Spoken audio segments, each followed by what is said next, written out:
Corporate are में अब हम बात करेंगे राजरत्न ग्लोबल वायर की। 1988 में शुरू हुई कंपनी सभी तरीके के टायर्स के लिए बीड वायर्स बनाती है। ये हाई कार्बन स्टील वायर्स भी बनाते हैं। ऑफ कोर्स कंपनी के भारत और थाईलैंड में मैन्युफैक्चरिंग प्लांट्स हैं। स्टॉक के प्रदर्शन की बात करें तो पिछले एक साल में एक्चुअली देखें तो निवेशकों को 200% से ज़्यादा का दमदार रिटर्न भी यहाँ मिला है। कंपनी के टॉप मैनेजमेंट के पास सीधे चलते हैं। इस वक्त मैं वेलकम करना चाहूँगी कंपनी के सीएमडी सुनील चौरसिया साहब को, जो हमसे हमारे साथ जुड़ रहे हैं। कंपनी के बारे में और भी जानकारी हम उनसे लेंगे। सर बहुत बहुत स्वागत है आपका, वेलकम ऑन द शो। सबसे पहले सर पहले तो सर डिमांड एनवायरनमेंट में जानना चाहूँगी आपसे, जिस तरह से बिजनेस आउटलुक है इस साल के लिए क्या दिख रहा है? टायर कंपनी से इस वक्त डिमांड कैसी है? अपकमिंग फेस्टिव सीजन की वजह से कुछ यूफोरिया है सर मार्केट में? नहीं, देखिए टायर की डिमांड थोड़ी कम है और बीड वायर की डिमांड इस क्वार्टर में कम हुई है क्योंकि स्टॉक करेक्शंस हो रहे हैं इंडिया में भी, और उससे भी ज़्यादा फर्क पड़ा है थाईलैंड में, क्योंकि थाईलैंड की जो टायर कंपनियां हैं वो एक्सपोर्ट करती है यूरोप और अमेरिका को।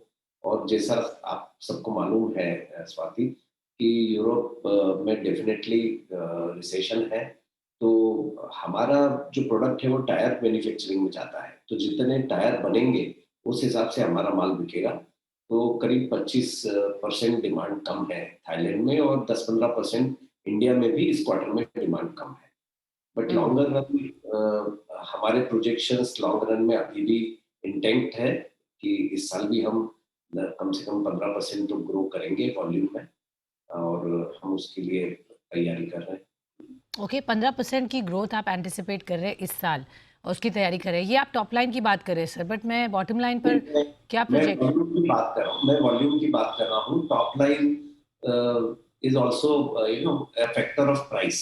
तो आपने देखा होगा स्टील प्राइसेस कम हुई है, तो हमारा रॉ मटेरियल भी कम हुआ है, और तो टॉप लाइन इस साल भी 15% से ज्यादा ग्रो नहीं हो। Okay sir, what about bottom line margins? और चूंकि आपने कहा कि ऑफ कोर्स प्रेशर है थोड़ा, तो मार्जिन्स का कितना असर हम देख रहे हैं, प्रॉफिटेबिलिटी और बॉटम लाइन का क्या प्रोजेक्शंस होंगे सर?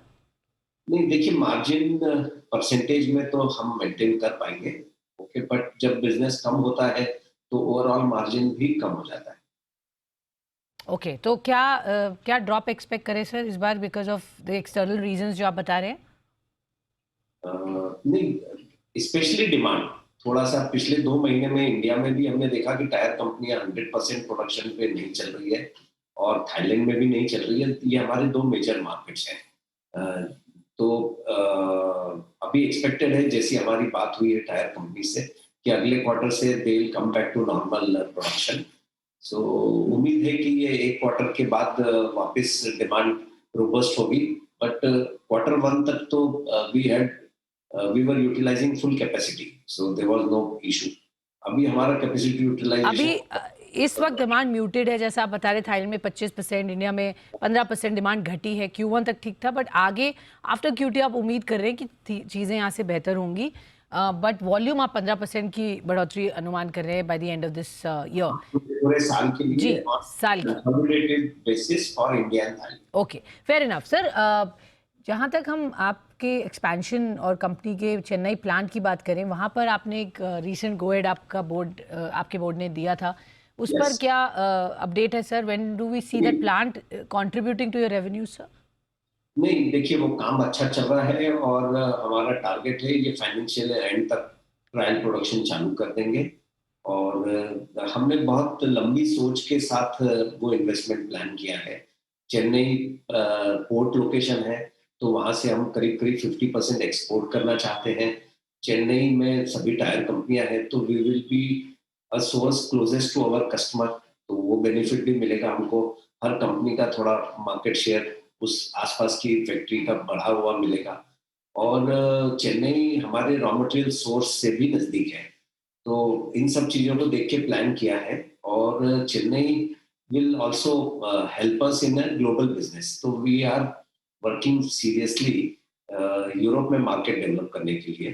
तो हमको लग रहा है कि लंबे समय में हम इंडिया से यूरोप एक्सपोर्ट कर पाएंगे, और अगर यूरोप मार्केट शेयर 10-15% भी हम ले लेते हैं अगले 2-3 साल में, तो वो सफिशिएंट है राजरत्न के ग्रोथ प्लान को मीट करने के लिए।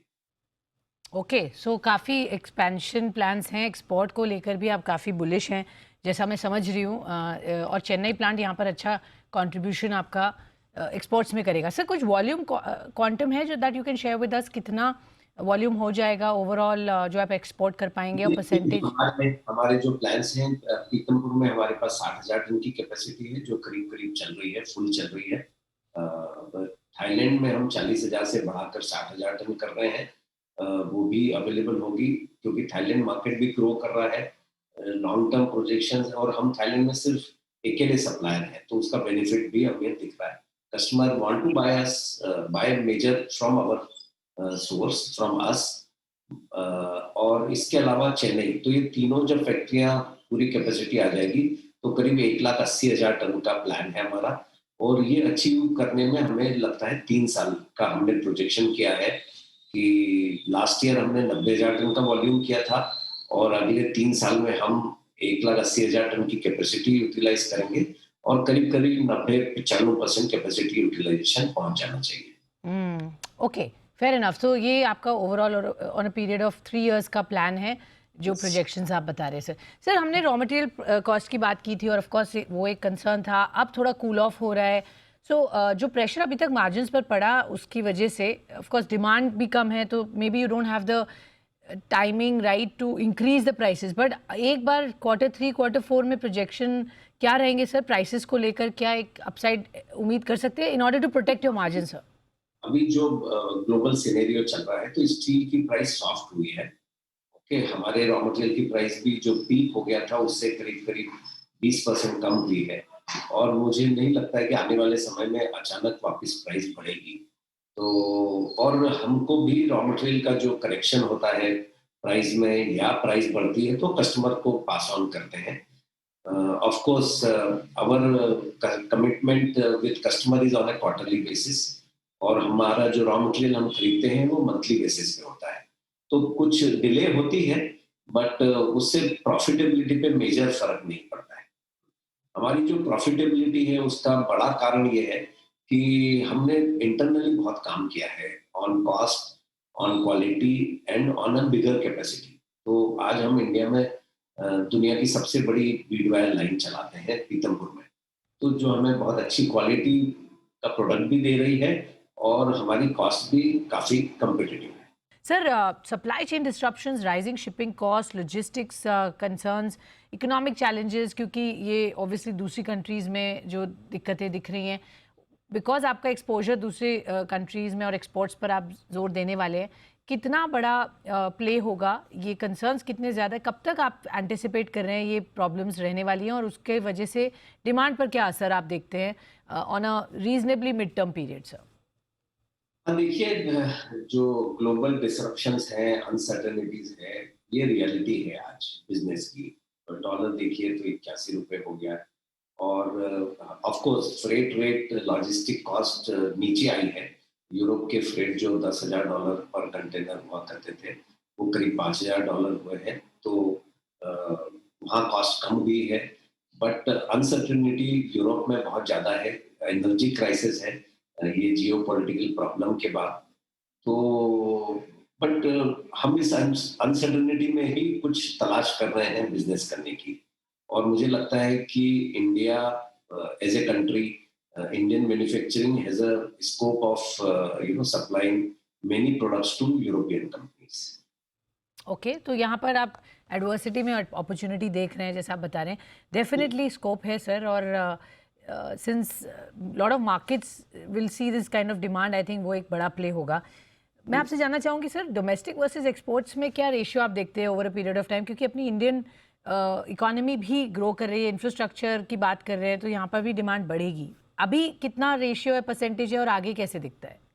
देखिए, अभी हमारा करीब करीब 90%, 95% हम इंडियन मार्केट में ही बेचते हैं। उसका कारण है कि हमारे पास एक्स्ट्रा कैपेसिटी नहीं थी और अभी जो कैपेसिटी है वो पीतमपुर इंदौर के पास में है जो लैंडलॉक्ड है। तो यहाँ से एक्सपोर्ट कॉस्ट भी हमको ज़्यादा आती है। आने वाले समय के लिए हमने चेन्नई में जो फैसिलिटी लगाई है तो वहाँ का करीब करीब 50% हम एक्सपोर्ट करना चाहते हैं और बचा हुआ 50% इंडियन ग्रोथ जो एंटिसिपेटेड है 7-8% इन द टायर बिजनेस उसको मीट करने के लिए है। कोई तो एमएनए अपॉर्चुनिटीज हैं इस वक्त हाथ में आपके? एमएनए अपॉर्चुनिटीज आप देख रहे हैं? कैश कितना है बुक्स पर सर? नहीं, कैश तो आई विल से हमारा डेट तो वही है, करीब 150 करोड़ के आसपास। तो आगे डेट भी कोई बढ़ाने की प्लानिंग नहीं है, पर एमएनए की कोई अपॉर्चुनिटी नहीं ओके, है। श्योर। हमारी business, because we are a company focused on one product, yes. और इस प्रोडक्ट में कोई इस तरह की कंपनी की कोई संभावना ही नहीं है। Okay, so organic growth opportunity ही है, चेन्नई फैसिलिटी आ रही है, उस पर फोकस हमने है। हमने 50। जो टेक्निकल काम किया है, जितना इनोवेशंस किए हैं, तो हम जैसा प्रोडक्ट बनाते हैं, जिस क्वालिटी का बनाते हैं, उसके लिए श्योर सर। कोई रेडीमेड बिजनेस मिलने वाला नहीं है। ओके, ऑल राइट सर, बहुत बहुत धन्यवाद, आप हमसे जुड़े, हमें बताया किस तरीके की आगे प्रॉस्पेक्ट्स है, प्लान्स है, कंपनी का आउटलुक। तो ये थे कंपनी के सीएमडी हमसे बातचीत करते हुए, राजरतन ग्लोबल वायर। आगे प्रॉस्पेक्ट्स भी अच्छे और स्ट्रॉन्ग दिख रहे हैं।